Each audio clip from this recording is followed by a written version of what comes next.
High, আমি আবারও চলে এসেছি তোমাদের সামনে একটা ছোট্ট মিনি ব্লগ নিয়ে। আজ হচ্ছে আমাদের ফ্যামিলির জন্য ভীষণ একটা বিশেষ দিন, যার জন্য আমরা বহু বছর ধরে অপেক্ষা করে রয়েছিলাম। আজ আছে আমরা যেখানে জায়গা নিয়েছি সেখানে ভিত পুজো, আমাদের নতুন বাড়ি তৈরির জন্য। সেখানে সবাই মিলে চলে এসেছি। ফ্যামিলির তো সবাই ছিলই, তার সাথে সাথে কিছু নিজেদের মানুষরাও ছিল। এসেই আগে পুজোর জোগাড় করে নিয়েছিলাম, আর এদিকে ঠাকুরমশাই পুজোতে বসেও গেছে, সাথে বাবাও বসেছে পুজোতে।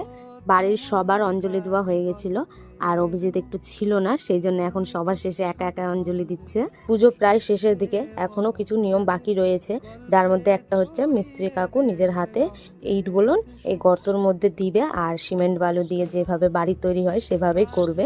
কাকু হচ্ছে আমাদের নিজের কাকু, যেহেতু কাকু এগুলোনেরই কাজ করে, বাড়ি বানানোর কন্ট্যাক্ট নেয়, সেই জন্য নিয়মটা কাকুকে দিয়েই করানো হয়েছে। আর আমাদের নতুন বাড়ির কন্ট্যাক্টটাও আমরা কাকুকেই দিয়েছি। এই যে হচ্ছে পুজোর শেষ নিয়ম, 5 জন মিলে কলসি নিয়ে ঘুরবে, তারপরে শেষে জল ঢেলে দিবে, তারপরে পুজো শেষ। আর তোমরা সবাই আমাদেরকে আশীর্বাদ করো যাতে আমরা ভালো মতো নিজেদের বাড়িটা তৈরি করতে পারি। এখন আমরা ঘুগনি মুড়ি খাচ্ছি, যেহেতু সকাল দিয়ে কেউ কিছু খায়নি, উপোস করেছিল। বাড়ি দিয়ে ঘুগনি বাড়ি নিয়ে এসছি, তারপরে কিছুক্ষণ আরাম করে নিয়ে বেরিয়ে গেলাম বাড়ির জন্য। আর ব্লগটা এখানে শেষ করছি, দেখা হবে নেক্সট ব্লগে। এখনকার জন্য টাটা।